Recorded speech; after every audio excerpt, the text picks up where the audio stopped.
Kahapon, sa My Driver, Sweet Lover, nasabon ang ating Prince Charming na si Randy. Dapat maging sensitive ka sa mga mahihiyain na kapares ni Bea. Kaya ayun, bumawi si Cute. Kung ayaw mong tinutokso ka, di unahan mo. Paano? Maliit Turuan na ba ng bilog, kanta? maliit na bilog. Kaya naging close sila. Bilog. Best friends, kumbaga.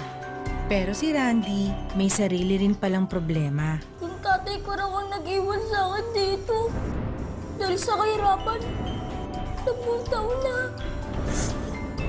Paano na ako pinapalikan ng tatay ko? Samantala, etong si Madrastang Araceli, hindi pa rin gumi-give up. Dik-dik dito, dik-dik doon. Naglalagay ka ba ng special salt sa food ni Daddy? Yes, because he likes it.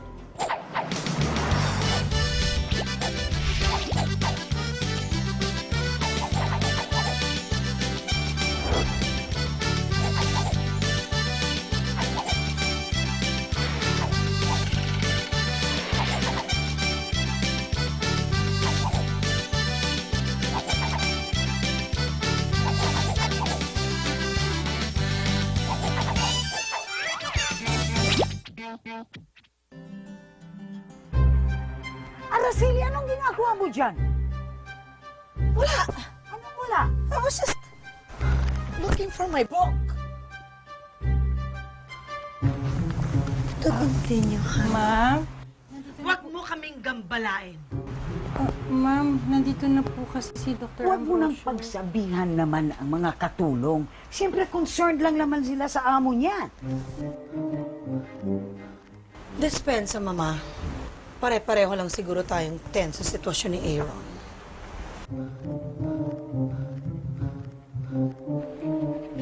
Wala mo kumahanap at tumor or anything like that, Maximiliana. Wala. Wala. Ay, gracias sa Diyos. Pero warak-warak ang stomach lining at intestine ni Aaron. Pinagtataka ko, hindi pa ganun kataas ang acid level niya para sabihin nating ulcer or hyperacidity ang problema.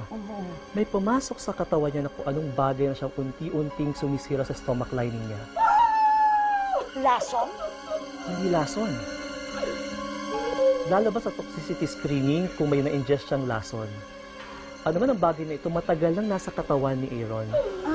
Organic siya, madaling tanggapin at ma-absorb ng kanyang katawan kaya hindi lumabas sa toxicity screening. Ewan ko kung ano, pwedeng dinurog-durog na buto? Buto? Meron kasi akong kaso na balitaan na ginagamit ang dinurog na buto bilang lason. Pero hindi pa rin mapatunayan kasi hindi naman talaga ito lason. Ang alam ko lang, unti-unting namamatay ang anak mo, Maximiliana. Yo! Yaya!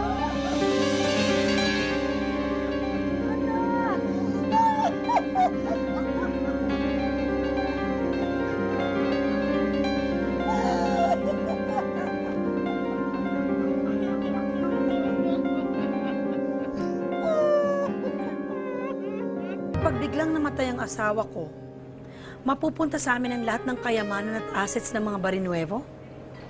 Hindi ganun kasimple yon, Mrs. Barinuevo. Anong ibig mo sabihin? Matagal na ang last will and testament na ito. Nakasaad dito na in the event na mamatay si Mr. Barinuevo, before his mother, babalik ang kontrol ng mga resort, hotel, at iba pang mga negosyo kay Mrs. Maximiliana Barinuevo. E. Pereira bilang co-executor ko. Kung wala nang pareho si Sir Aaron at ang nanay niya, sa anak niyang si Gabriel mapupunta ang pera at assets. Pero matagal nang nawala ang anak niyang si Gabriel. Kaya nga po pinarevise ni Sir Aaron ang huling habili niya around a month na matapos makidnap ang anak niya. Ano? Ayon kay Sir Aaron, kung mamatay siya na walang kadugong pagpapasahan ng pera at kumpanya, sa charity niya na lang igugugo lahat. Pero paano kami ng anak ko? Makakatanggap kayo ng tigwa 100,000 pesos na allowance buwan-buwan ng anak ninyo. Lang? Dahil si Senyora Maximiliana na papatakbo ng negosyo, doble doon ang mapupunta sa kanya bilang allowance at sweldo na rin. Teka nga muna. Alam ba ni Abuela Maxi ang tungkol dito? Siyang tumayong witness ng baguhin ni Sir Ero ng testamento. Hayop ka, Aaron. Mamamatay ka na lang, niloko mo pa ako. Papa, Papa, kuhanin mo na ako. Papa! Papa! Bea, gising! Bea! Randy, ang linaw-linaw ng panaginip ko. Hinahanap daw ako ng papa ko. Teka nga muna, attorney. Kung sakasakali, dahil sa isang milagro, biglang natagpuan si Gabriel, pupunta ba sa kanya lahat ng mana ng mga Barinuevo? Or pupunta sa aming lahat ang pera at mga assets? Sa isang kondisyon nyo lang makukuha ang pera ng mga Barinuevo. Ano yun? Kung mahanap si Gabriel, mapupunta sa trust ang mga asset at pera ng mga Barinuevo na ako ang executor. Mananatili yun hanggang 21st birthday niya. Hanggang hindi nakakaabot ang 21 years old si Gabriel, allowance muna ang matatanggap niya at ninyong lahat.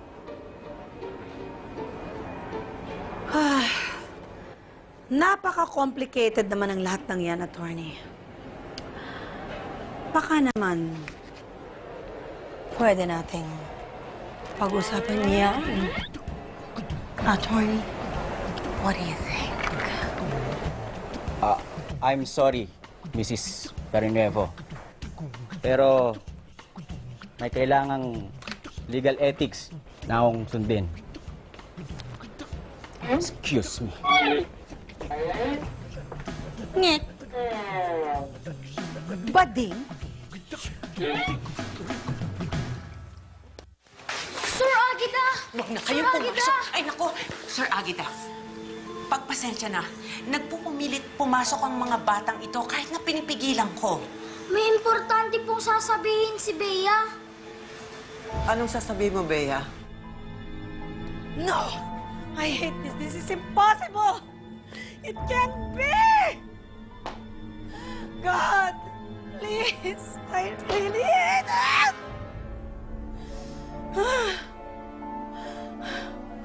I must find a solution. No, this can't be. This can't be! Sir Agita, hinahanap po ako ng papa ko. Pero hindi niya alam kung nasan ako. Kung hindi niyo po ako mahanap, pwede po ba tayo na lang maghanap sa kanya? Tulungan niyo ako, Sir Agita. Tulungan niyo ako mahanap ang papa ko. I've suffered so long. Please. Mama, what's happening? Why are you angry? No, it's nothing, baby, nothing. We have to find your sister.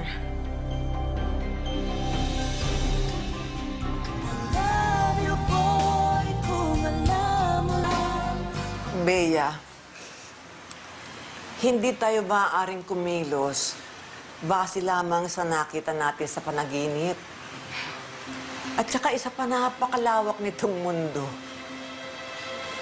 Hindi nga natin alam ang tunay mong apelyido. Sa panaginip po, mayaman daw po kami. Mayaman na mayaman. Baka po pwede yung makatulong sa paghanap sa papa ko. Malaki daw po ang bahay namin. At... Horinda, bakit ka tumatawa? Nako, ipagpaumanhin po ninyo, Sir Agita. Kaya lang hindi ba parang napakahirap naman yata nung kanyang pantasya? Paano pupunta tayo sa isang pulis at sasabihin natin, Mamang Pulis, humanap po kayo ng pinakamayamang pamilya. Baka yun ang pamilya ni Bea. At ito ang tandaan mo, Bea. Ang panaginip ay isang panaginip. Hindi totoo yun. Pero bakit po paulit-ulit? Baka po totoo. Isa pa, nakita ko siya nung isang hapon na nagpapahinga pagkatapos nabuhusan ng pagkain ng baboy.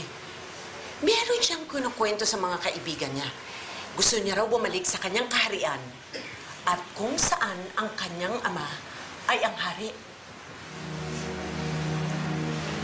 Totoo ba ito, Bea? Opo. Pero... Nung nawala si Bea, 1 taon pa lang siya. At sa mata ng mga bata, lahat ng bahay sa ganong edad, napakalaki. Pero baka po pwede tayo magtanong sa pulis. Ano ka ba naman? Kami nga pineperwisyo mo, gusto mo pa bang istorbohin pati ang mga pulis? Bea, naiintindihan kita. Mahirap talaga ang buhay na walang mga magulang. Paminsan-minsan gusto mong pumunta sa isang mundo na mas masaya. Sa isang mundo na walang makakasakit sa'yo. Sa isang mundo na gawa-gawa lang natin. Pero, kailangan natin bumalik sa totoong mundo. At kailangan